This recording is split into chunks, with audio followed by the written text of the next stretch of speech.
Hello and welcome to tip number 4 in this 30 Photoshop tips course.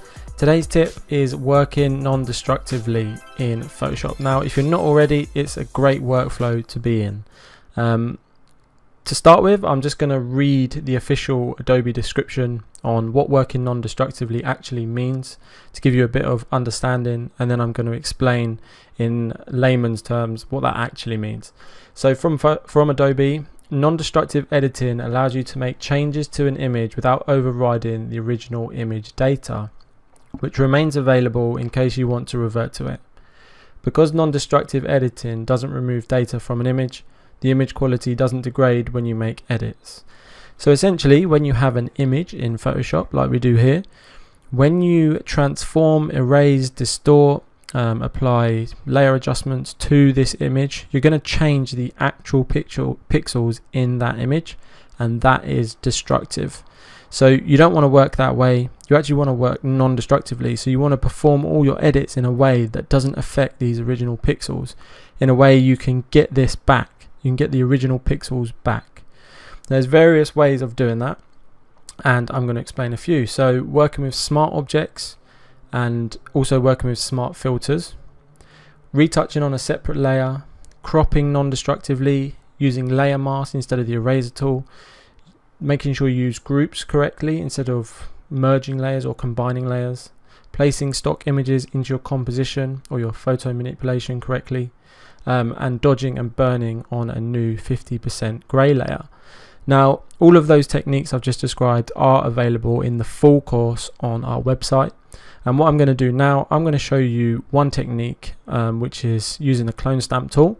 I'm going to do it destructively, and then I'm going to do it non-destructively, so you can see the difference. So let's come into Photoshop. I'm just going to zoom in a bit, and I'm going to select the clone stamp tool. And what I'm going to do, I'm just going to remove some of these leaves. I'm just going to hold down Alt to sample this area here, and I'm just going to click and drag over the leaf. Going to do the same to this leaf, maybe just do this one here. Perfect. So we remove those leaves. Now that was all done on the original layer, we can see over here. So what that means is that change is permanent. We have no way to revert those changes, and that is a destructive edit. We've actually edited the original pixels in this image. So I'm just going to go ahead and undo those changes. Delete that layer, and what I'm going to do this time is show you the non-destructive way to do the exact same edit. So I'm just going to come and create a new layer above the background layer. Got the clone stamp tool selected, and you want to come up here to sample, and you want to go current and below. So it's going to be the current layer and the one below, so our new layer and the background layer. Now this time, hold down Alt to select my source, click, drag over the leaf. Do the same edit here, drag over the leaf, and one last time. Perfect. So the exact same edit, but it's done on a new layer. So if I turn this layer off, we're back to the original. So we've preserved the original pixels in the image.